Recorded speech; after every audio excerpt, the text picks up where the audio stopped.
It's true that some things change as we get older.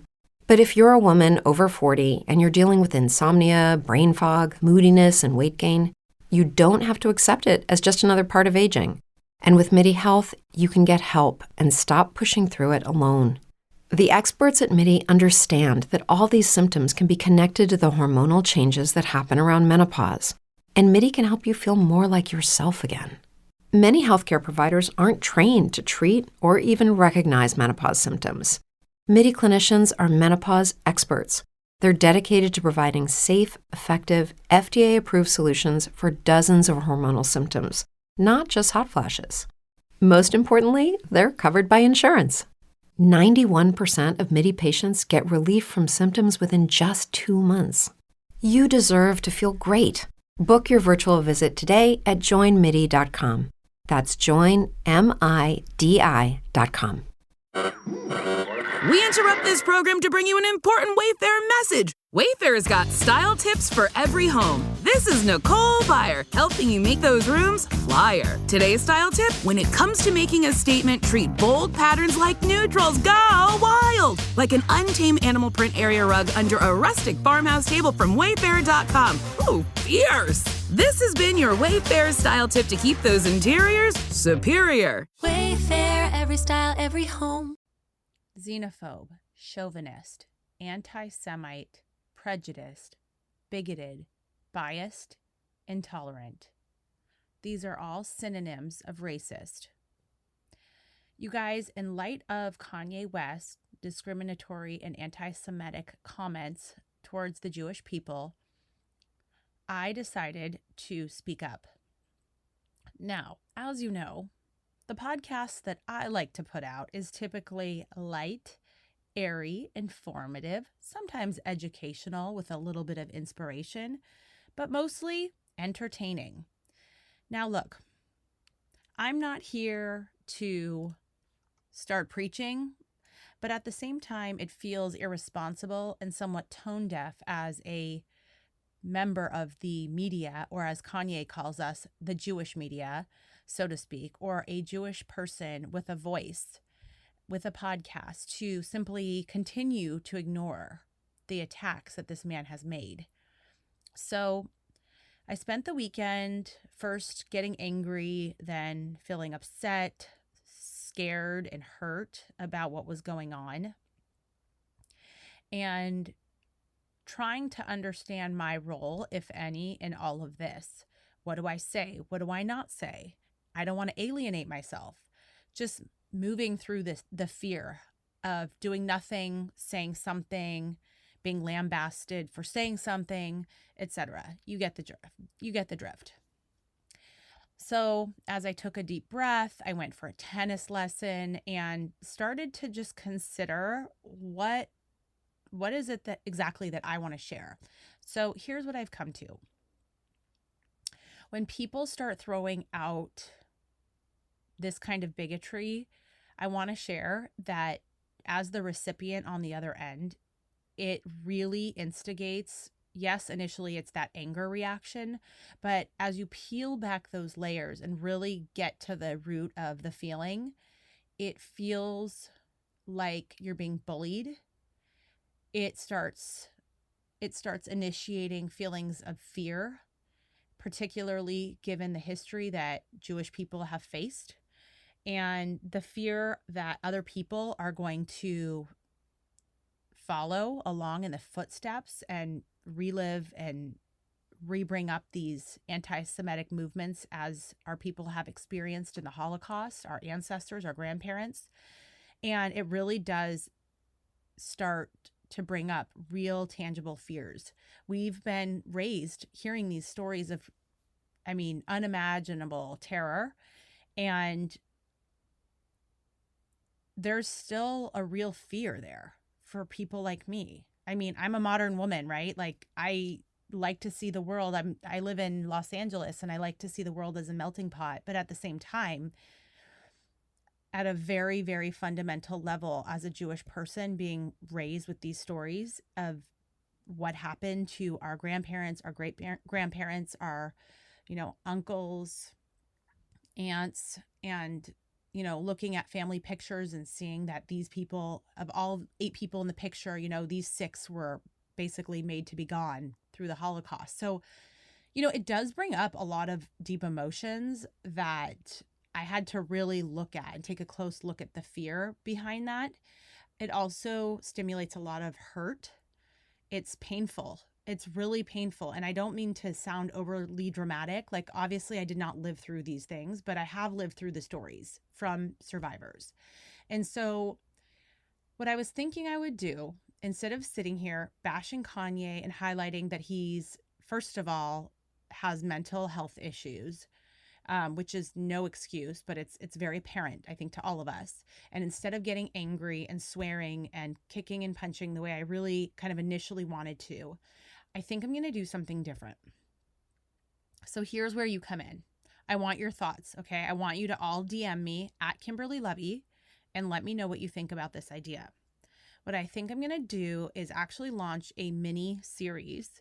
And I have the name of it. I won't disclose it. Actually, I will disclose it. I was going to call it In Their Shoes.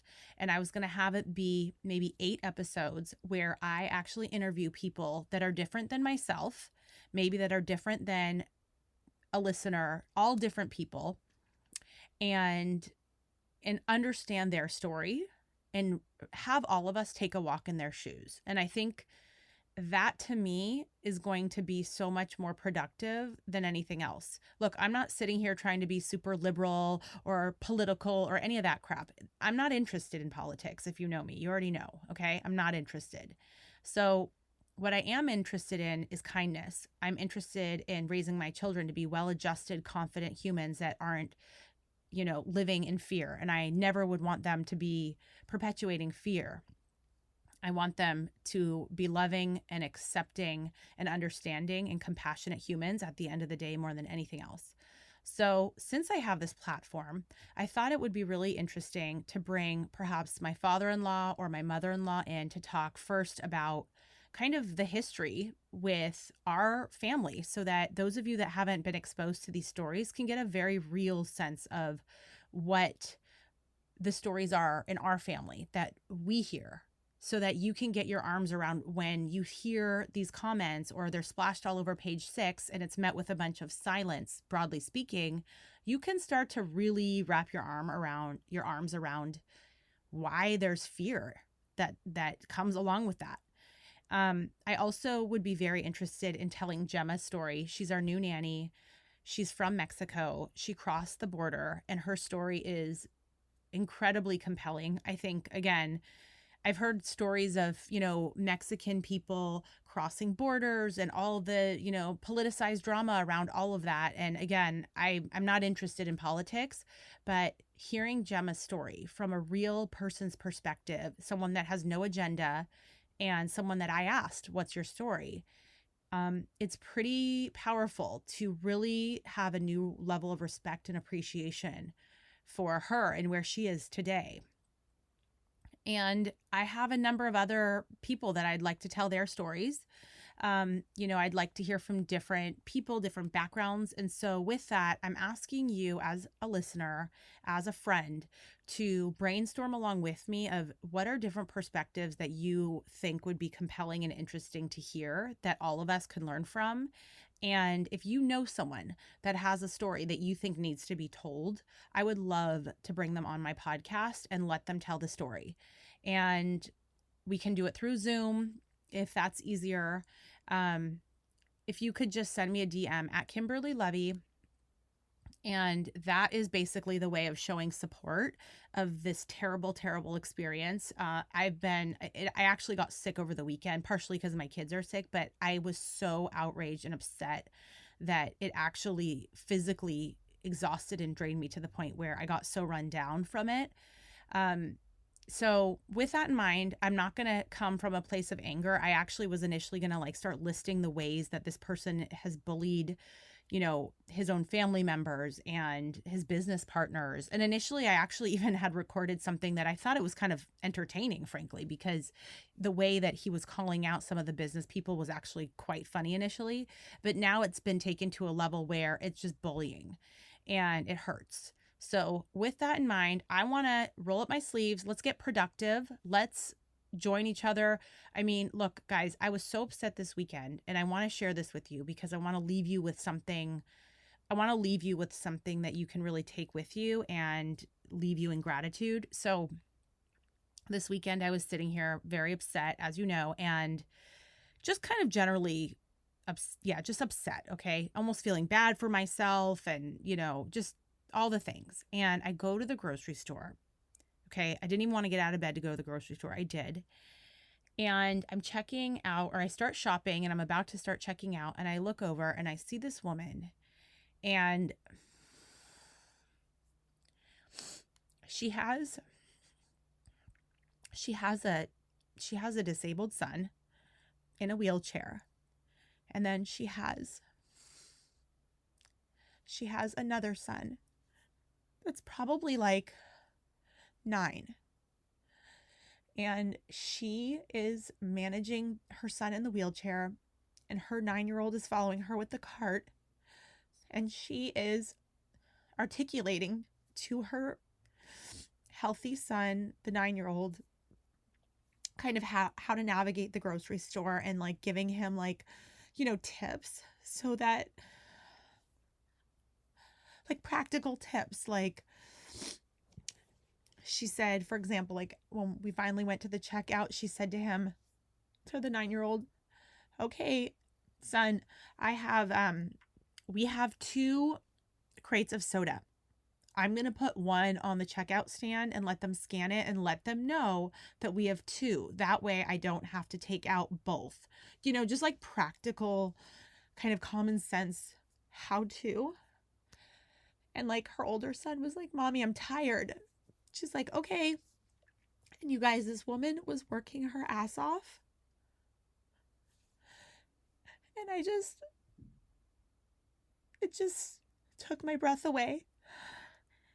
It took my breath away because it reminded me and grounded me to say,